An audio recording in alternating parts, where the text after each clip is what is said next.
It's just amazing that people can think their life is stalled and maybe there's no alternatives and nothing really good's gonna happen. And then over the next couple of years, things you never dreamed would happen in your life.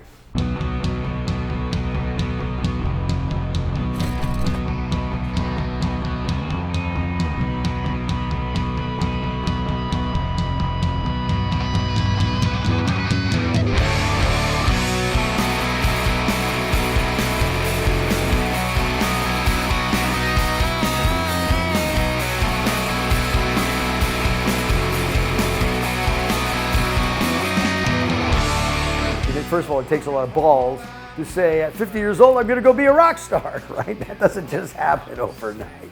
Which is not normally the way you start a music career. And at first I thought, there's no way.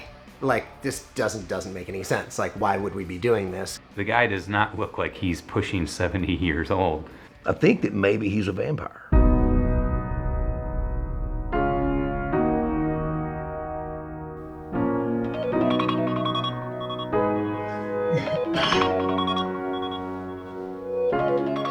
I've been executive producing a feature film and continue to do so. You get to eat before I get my job.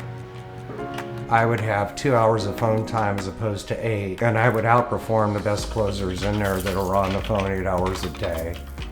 All right, medication time. One of the many benefits of being over 65 is having Medicare. Hey brother, you remember the first song I ever wrote? You wrote the music to it. Oh, Angels. I remember the words to it.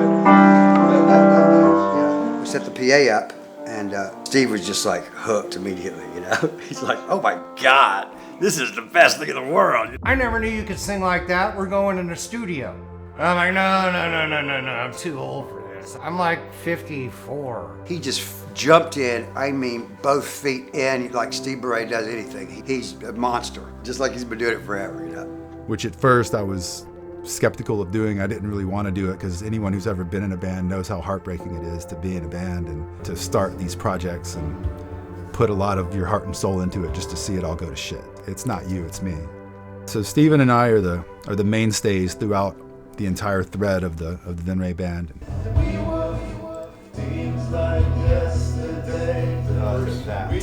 That might be it, I don't know. I don't know, I'm liking the delivery.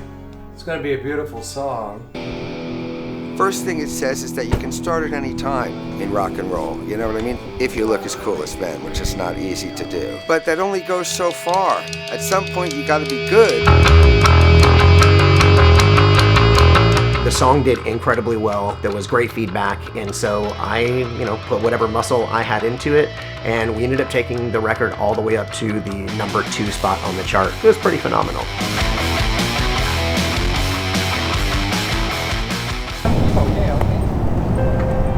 Literally, as soon as I hung up the phone, my manager called me from New York and said, check your email, I got stuff. 2 weeks before we leave for the tour, I'm opening for Alice Cooper. They're probably gonna crucify me and end my career, but I don't care. I'm gonna open for Alice Cooper. It's not a young man's sport being touring. It can be very, very tough. It's not all that glamorous.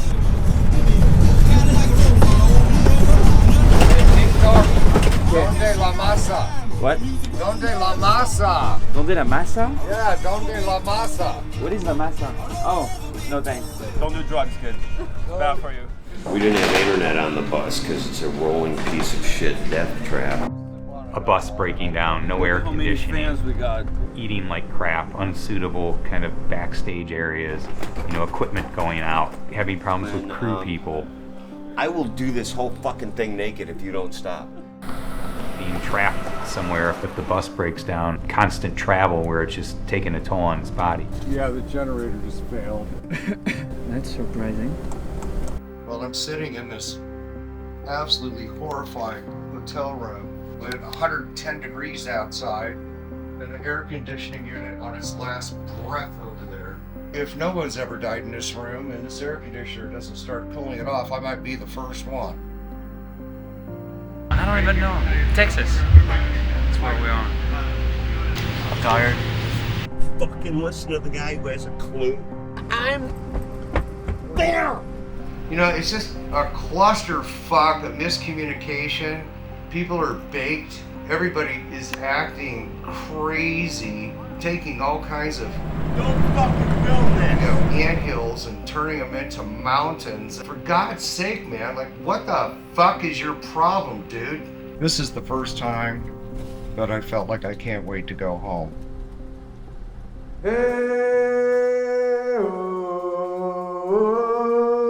That's pretty loud, so we'll see when we run a song. I think that's good. Okay. You know, Jason went through 5 weeks of horrifying chemo and radiation therapy. His whole digestive system is a mess. You know, he's having a lot of pain. I'll come back, you know, when you have the surgery. You know, it's just a great unknown.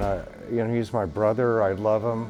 We've been through so much together, musically, and as a friend, he's always had my back. The best friend I have.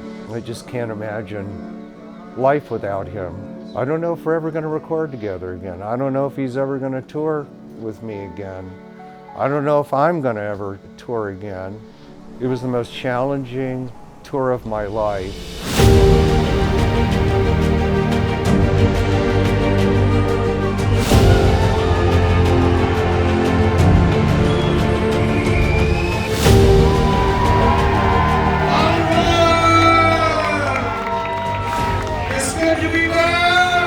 It's a great inspiration for us all. Because you can look at Steven right now, it's like this wasn't his thing really. Now he's dove in big time at this age and he's having more fun than he's ever had. He told me, I'm having such a blast. I think it's amazing his age and what he's doing. The rock and roll's in a depression right now. And we haven't had a baritone voice like, you know, in years since the Doors, you know. If you love what you're doing, don't let anybody stand in your way to do it, because you get one life to live. That's all you get. How often do you get a record dealer a chance to go out and play music at? You know, it's very hard to do. Steven, dude, I can't believe it, what you're doing. The saying, better late than never, is really true.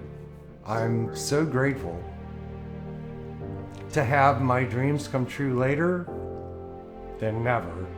And that's, I think, what this whole film's about.